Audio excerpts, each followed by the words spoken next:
근데 저는 대전 너무 좋았어요. 대전 너무 잠깐만 좋죠. 살았지만, 네. 예. It's 대전. 인더스트리 테크놀로지 사이언스. 성신담 빵 먹었어요? 이슬람 여성 탄압아니야?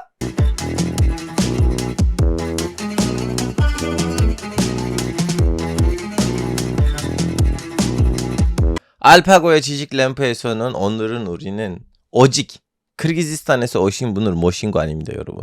동시에도 우리 채널에 구독자도 아니고 유료 구독자분을 오셨습니다. 자, 착착착착착착착 자기 소개해 주십시오. 예, 안녕하세요. 저는 키르기스탄에서 온 메르메티라고 하고요. 네. 유료 구독자입니다. 유료 구독하시면 이렇게 집에서 모십니다. 여러분, 제가 좀 말씀드리자면 우리 메르메 씨는 우리 채널 유료 구독자였는데 제가 언제 처음 알게 됐냐면 제 공연에 오셨어요. 이렇게 제 스탠드업 코미디 할 때 오셨습니다. 저는 솔직히 말하자면 코미디 공연을 하는데 관객 자리에다가 무슬림 여성이 있다는 걸 보고 아, 이런 공연 해도 되나? 이 조크를 해도 되나? 이렇게 진짜 신경 쓰이면서 했거든요. 왜냐면 나를 모르는 사람이라면 좀 오해할 수도 있어요. 왜냐면 조크들이 좀 이상한 것들도 많은데 끝나고 난 다음에 아, 내가 유료 구독자니까 좀 안심했어요. 아, 오케이. 유료 구독자라면 나를 알아요, 누군지. 그러면 뭐 그런 조크도 들어도 된다. 자, 그러면 이 정도로 오프닝을 했다면 슬슬 갑시다. 한국에 언제 오셨어요? 저 2019년 일주일 그 여행하러 왔었어요. 아, 여행 혼자 오셨어요? 혼자는 아니고 단체로. 단체, 어떤 단체? 일단 제가 세종학당에서 한국어를 배웠기 때문에 거기서 이제 잘하는 학생을 일주일 동안 여행할 수 있게끔. 나 한국어 잘했기 때문에. 아예 그렇진 않지만 좋습니다. 아무튼 그런 식으로 이게 좋은 기회가 돼서 2019년 가을에 한번 왔었어요. 다음 이제 다시 갔어요. 다시 가서 내 학교를 졸업한 거예요? 대학교 졸업하고 2020년 다시 서울로 돌아왔죠. 자, 2020년에 내 학교를 졸업하고 온 건데 내 학교를 어디서 어떤 학과를 졸업했어요? 대학교 키르기스탄 이제 국립대학교 국제관계학을 전공했는데 그거 이제 졸업을 했고 졸업을 하고 다음에 1년 쉬다가 2022년 됐을 때 이제 지원하고 한국에 들어왔죠. 그럼 2022년이라면 아직도 코로나 시국이었을 텐데. 그렇죠. 도착했을 때는 대전에 있을 때 매일 마스크 쓰고 다녔죠. 자, 그러면 대전에 왔어요. 왜 대전에 왔어요? 어학연수 1년 동안 했어요. 어디서요? 대전 충남대학교에서. 야, 역시 충남대학교. 그렇죠. 도착.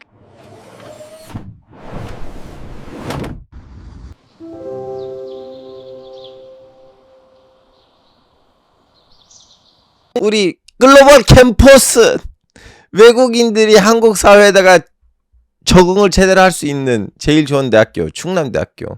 저도 거기 졸업했습니다, 여러분. 네, 진짜로 충남대는 제일 좋은 대학교라는 걸 실감했어요, 가서. 왜냐면 다른 대학들도 있는데 그 이제 토픽 시험을 보잖아요. 토픽 시험. 한국어 능력 시험 보는데 제일 좋은 점수를 얻은 대학교는 바로 충남대였어요. 근데 저는 대전 너무 좋았어요. 대전 너무 좋죠. 네. 예. It's 대전. 인더스트리 테크놀로지 사이언스. 성신담 빵 먹었어요? 먹었어요. 제가 대전에 있을 때는 성신도 유명하진 않았어요. 제가 대전에서 나가니까 성신도 유명해졌어요. 안타깝게도. 근데 저는 만약에 앞으로도 한국에 살려면은 이제 도시는 대전에서 살고 싶어요. 오케이. 예, 대전에서 그럼 1년을 마무리하고 다음에 어디로 왔어요? 서울에 올라왔죠.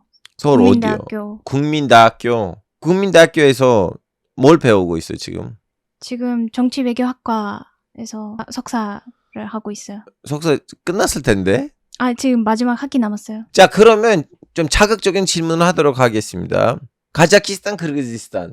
네. 나는 왜 굳이 키르기즈스탄까지 가야 돼? 카자흐스탄 가면 다 키르기즈스탄을 보는 느낌 아니에요? 뭐가 달라요? 차이점. 일단 언어적인 차이점은 많이 없다고 생각해요. 왜냐면 제가 만약에 카자흐스탄 가면은 일반 얘기 한 70, 80% 정도는 이해할 수 있고 언어적인 차이는 별로 없는 것 같고. 나라로서 뭐가 달라요? 예를 들면 나는 카자흐스탄에서 이걸 경험하지 못할 수도 있으니까 키르기즈스탄에 와서 이걸 경험해 보세요 하는 것들 뭐가 있어요? 일단 자연은 조금 다른 편이라고 해야 되나요? 자연이 어떤 식으로 왜냐면 달라요? 저희 나라는 일단 93%는 산악지대이어가지고 초원은 좀 드넓은 초원이라고 해야 되나요? 네. 좀 시야가 딱 트이는 초원은 별로 없고 다 산이다 보니까. 근데 카자흐스탄 가면은 그냥 다 초원이에요. 맞아요. 그러면 살살살 이제 우리는 그 얘기로 넘어가요. 설현. 근데 소련 이전에 러시아 제국의 지배를 받았잖아요. 그렇죠. 그럼 러시아 제국의 지배를 받기 전에 그르그 사람들의 나라는 어떤 나라였어요?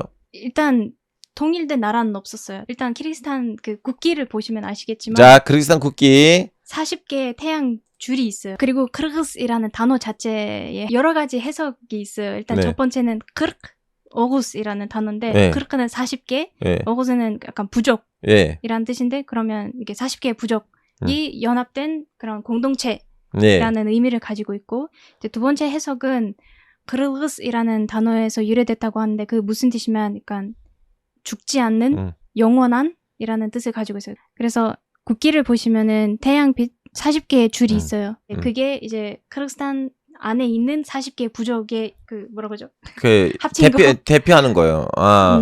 그러면 그르기스탄은 예전에 통일된 나라는 아니었지만 통일도 아니에요. 러시아 제국이 쳐들어오기 전에는 어떤 형태였어요? 어떤 유명한 나라들이 있었어요? 일단 키르기스탄 지금 다시 그 지도를 네, 지도 여기요. 보면은 북쪽이랑 남쪽이 분리돼 있었어요.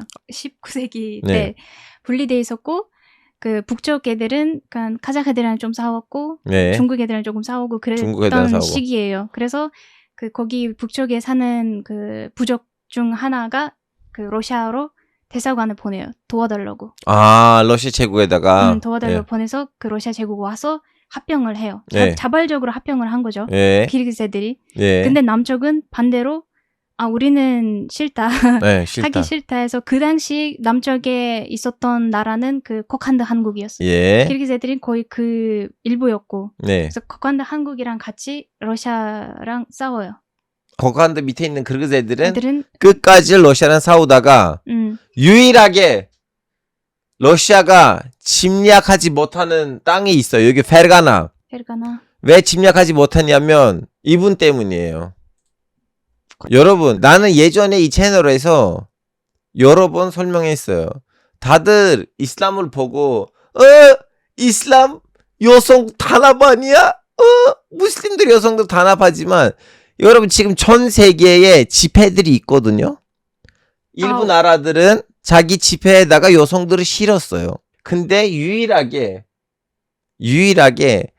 군인 여자를 실은 거는 역시 이슬람 국가예요. 자, 이 크루만잔 닷간이 여러분 진짜 지휘한 거 아니에요. 그냥 직접 나와서 싸웠던 사람이에요. 그런 장군이에요, 이분이. 그 시절 때 1800년 때. 자, 여러분 이거 무슨 얘기냐면 지금 이제 러시아 제국이 북방을 먹었잖아요. 남방까지 먹으려고 했는데 다 패배했어요. 근데 유일하게 크루만잔 닷가의 부대 때문에 페르가나 협곡을 못 먹어요. 그러다가 몇 번 지고받고 싸웠어요. 그러다가 이제 러시아는 안 되겠다. 그럼 우리는 협상하자. 우리는 너의 구역을 건들리지 않을 테니까 너도 우리 구역을 건들리지 마라. 오케이. 근데 이거는 러시아에서 소식이 퍼져요. 뭐야? 우리 위대한 러시아 제국이 그르기스 아줌마 하나를 이기지 못했어? 이거 말도 안 돼. 그리고 또 우리한테 되게 크루만잔 닷가 또 영웅처럼 다가오는 이유 중 하나는 자기 아들이 그 사형 받는 장면 나오는데 그걸 지켜보면서 사실 크루만잔 닷가 자신 아들을 그 구할 수도 있었는데 네. 만약에 구했다면은 자기 그 민족 자기 그 사람들의 피를 또 흘려야 되기 때문에 그걸 그냥 지켜볼 수 없게 되었고 이거 무슨 스토리 있냐면 지금 영화를 보는 사람들 아는데 영화를 모르면 모르시는데 이제 협정을 맺었잖아요. 크루만잔 닷가하고 러시아. 너는 나의 구역을 건들리지 말고 나도 너의 구역을 건들리지 않을 거야. 근데 아들 중에 하나는 자기 부하의 어떤 문제 때문에 러시아 구역에 들어가서 그 부하에 이제 복수를 하려고 하다가 러시아 군인한테 잡혔어요.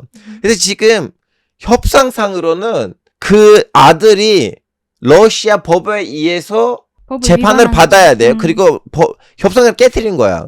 근데 이제 거기 들어가서 러시아 군인들을 죽였기 때문에 사형을 받았어요. 그래서 지금 부하들이 왔어요. 크루만잔 닷가한테. 장군님, 지시를 내리시면 우리는 가서 당신의 아들을 살려낼 수 있다. 살려낼 수가 있다. 지시만 내리시면 돼요. 근데 크루만잔 닷가 뭐라고 하는지 아세요? 여러분, 내가 널 믿어. 니네들이 나의 지시를 받으면 가서 나의 아들을 구출할 수 있다는 거 나 알아. 근데 내가 그 지시를 하면 많은 엄마가 울을 거야. 왜냐면 그 전투에서 사람들 죽을 건데 난 지금 지도자라서 많은 엄마의 우는 거하고 한 명 엄마의 우는 거를 비교를 했을 때 한 명 엄마의 우는 것을 선택할 수밖에 없어요. 그래서 하지 마라. 그러다가 그루만잔 다카는 사형 장소에 가요. 사형 장소에 가려고 했는데 러시아 군인들이 또 겁이 난 거예요. 왜 우리를 죽이려고 온 거야? 근데 일부러 오해를 쌓이면 안 되니까 혼자 가요. 혼자 가고 이제 아들이랑 마지막으로 만나요. 근데 아들이 울어요. 맞아요. 왜냐면 엄마까지 왔는데 그래 이따가 또 죽을 거잖아요. 그때 너무 화가 나요. 아들한테. 야 이 새끼야. 너 왜 울어? 너의 아버지들 할아버지들은 다 적이랑 싸우다가 죽은 아이인데 너도 지금 적한테 죽일 건데 여기서 뭐 울 거 뭐가 있어? 너는 너무 신나면서 여기서 사형을 당해야 돼. 내가 너를 이렇게 키웠어? 화를 내고 여기로 빠져요. 여러분 이거 다 실제야. 실제 이야기들이에요. 영화 보시면 여기 영화 있어요. 여기 있네. 유튜브 있어요. 나와 있어요. 다. 여기 있어요. 여러분 시간 되시면 한번 보세요. 이 영화.